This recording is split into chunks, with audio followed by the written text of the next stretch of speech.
Well, it's been quite a morning. Canadian Prime Minister Justin Trudeau is taking shots at President Trump in a rather personal way.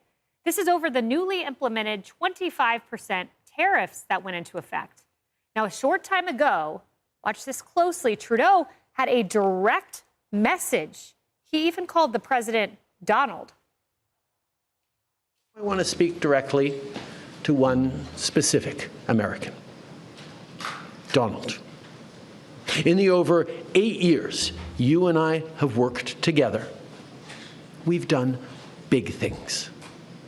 We signed a historic deal that has created record jobs and growth in both of our countries. We've done big things together on the world stage, as Canada and the US have done together for decades, for generations.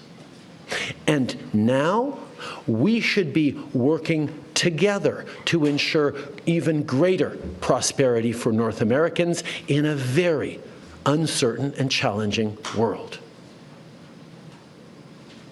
Now, it's not in my habit to agree with the Wall Street Journal, but Donald, they point out that even though you're a very smart guy, this is a very dumb thing to do.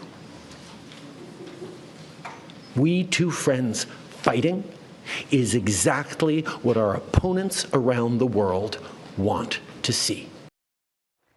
Now, here's what makes this interesting.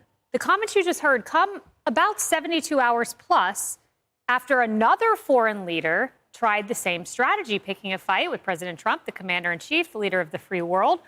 We saw Zelenskyy of Ukraine take on the same kind of confrontational attitude. And interestingly, this same hour, as one leader stood up to pick a fight, another backed down. Zelenskyy posted this. Check this out. He said, "I would like to reiterate Ukraine's commitment to peace. None of us want an endless war. Ukraine's ready to come to the negotiating table as soon as possible to bring lasting peace closer." This is the interesting part. Our meeting in Washington at the White House on Friday did not go the way it was supposed to be.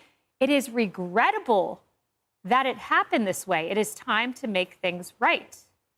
Hello, everyone. This is Outnumbered. I'm Kayleigh McEnany here with my co-hosts Harris Faulkner and Emily Campagno. Also joining us, Sandra Smith, co-anchor of America Reports, and Bill Hemmer, co-anchor of America's Newsroom. Bill, I was watching you live when that Zelenskyy statement came in, and none of us knew that then the next hour during Harris's show, we'd have another leader step up. Yeah, I think a lot's moving right now. I think we can say that. Also in the past hour, it crossed on the wires that Putin says that he will be the mediator between the United States and Iran. Okay, so now, listen, the left is already jumping on that, saying, you know, Trump's sucking up to Putin again. Keep your powder dry, I would say. With regard to the tariffs, I think there's a number of things we can talk about. The markets are getting hammered. They are down yet again today. I think the question is, how far do you push it? Scott Bessent, in the last 24 hours, said there will be a transition. He was referring to the markets being down and some tough sledding for a while. Peter Navarro was on our program earlier today. He was talking about the fentanyl in the United States. They're really trying to crack down on that. And the immigration as well. You know, the southern border, we can talk about it a little bit here. How much it has closed up in the past 4 weeks. I mean, it was like flipping a switch. And I do believe that the Mexican president is helping us on that as well. So there's a lot happening. There's a lot going on. I think with regard to Zelenskyy, one of the interesting words that he used in that statement, as was translated in English, was regrettable. Now, what the Trump folks have said that you got to apologize. And I don't know if he's going to get to that or not. Maybe. But during Brett's interview at 6 o'clock on Friday, remember Zelenskyy was in the Oval Office and he's going at it with Trump and Vance with no translator. And when he appeared with Brett at 6 o'clock, he had a translator sitting off the side. Didn't use him a lot, but when Brett asked him, "Do you regret?" he deferred to his translator and said, "Regret, what does that mean?" Blah, blah. And the translation came back. It was just an interesting choice of words. Does Zelenskyy, for the purpose of this conversation, get to the A word, which is apology? And if he does, then maybe all this stuff is right back on track. By the way, my co-anchor Dana predicted yesterday that Trump will surprise the world tonight and come out and say that he has a handshake deal with Zelenskyy. If that is true, that is the major headline that we're all talking about tomorrow morning. I think it happens, too. I think he got close to that apology by the statement that you read. that at the end of that post, it is regrettable. It is. Like, I think he's getting there. I don't know if we will necessarily hear it publicly, but I do think he's getting there with the apology. I think he's getting there, too. And, you know, Harris, as I was watching Trudeau during your hour, what came to mind is a specific line that Trudeau said. He actually said at the beginning of his remarks, they've chosen to harm American national security. And my radars went off. It was almost like a dire prediction for what will happen to Americans. And then when you watch the Zelenskyy meeting, and I butted these two thoughts together, I want you guys to listen to this. The moment that set Trump off, it was Vance, it was Zelenskyy back and forth, but Trump dove in when Zelenskyy talked about dangers to the American public. Right. Very similar to Trudeau today. Listen to this.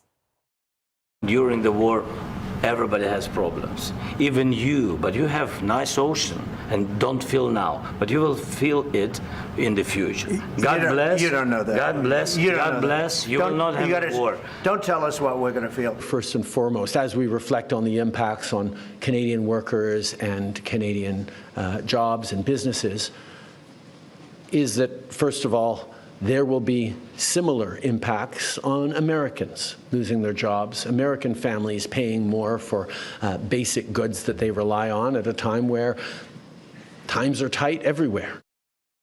Yeah. I mean, that's pretty similar threats to Americans. Well, look, I think with regard to Justin Trudeau, because at the end of this month starts the replacement process for him.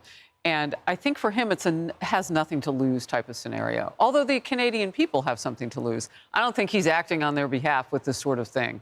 Like, you know, you're taunting somebody. You're saying, Donald, you're showing all Americans disrespect for our top leader, our commander-in-chief. I don't even know where we're going right now. But if that's the basis of their friendship, why does he even think that we would want to rethink the tariffs, which are going to hurt them? It's already happening. Our Dow's getting hit a little bit today, but they're going to feel the pain. The other thing I would say about the scenario with him is that, you know, these two people are not the same. He's trying to equate himself to the power of a popular new president in the United States. He's on his way out.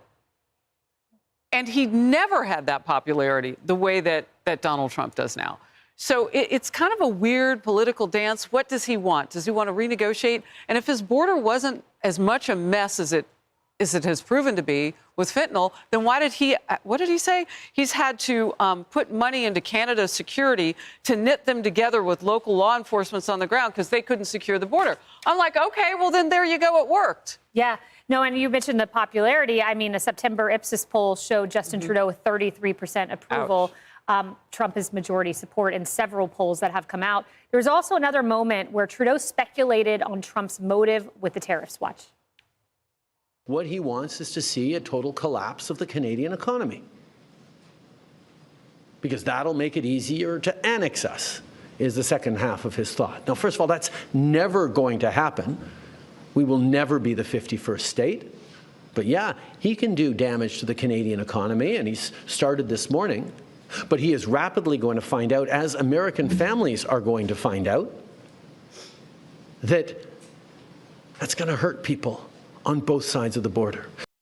Sandra, the problem with the Trudeau logic there is tariffs have been an arsenal in Trump's toolkit for years, long before the 51st state jargon came about.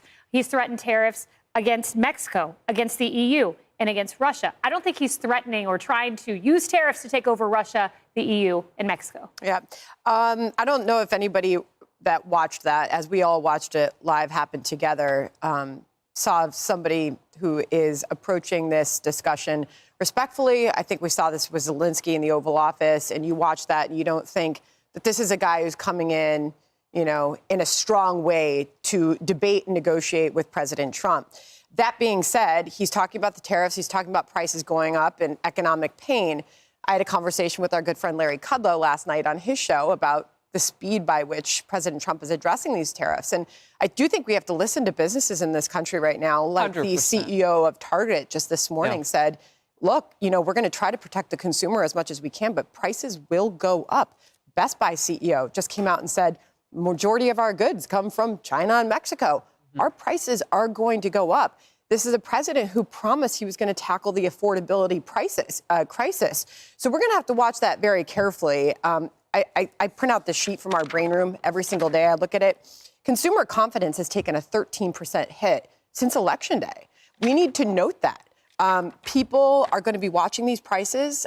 Housing prices have not come down. In fact, they've gone up 13%. New home medium sales price. This is all part of that affordability crisis that didn't start under this administration, to be clear. We saw this happening over the past 4+ years. But this administration will be judged on when and by how much those prices eventually come down. So keep that in mind when we watch this the tariffs battle play out. The market's not necessarily getting hammered. I mean, they're actually pretty even-keeled in response to a lot of uncertainty. They're still up 3%. Our American stock market since Election Day has not changed since Inauguration Day. But they're in a wait-and-see mode. Right now, this is a 1.5% drop in the Dow. There's a lot of uncertainty out there. There's a lot of, global uncertainty with what happens next with Ukraine and Zelenskyy, a lot of uncertainty surrounding these tariffs.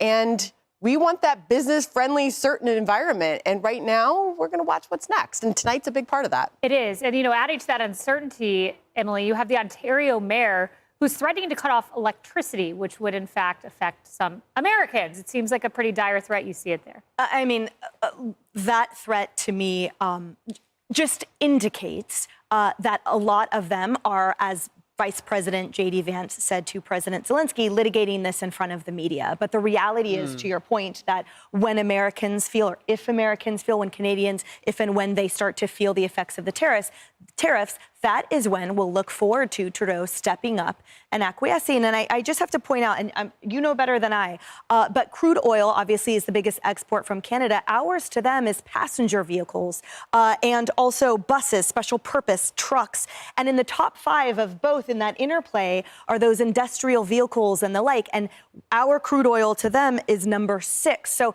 I think as we go back and forth, 16% of our exports to them are only mirrored at 12% of them by us. So I don't know who's buying the Ford Mach-E, and I hope no one is anymore.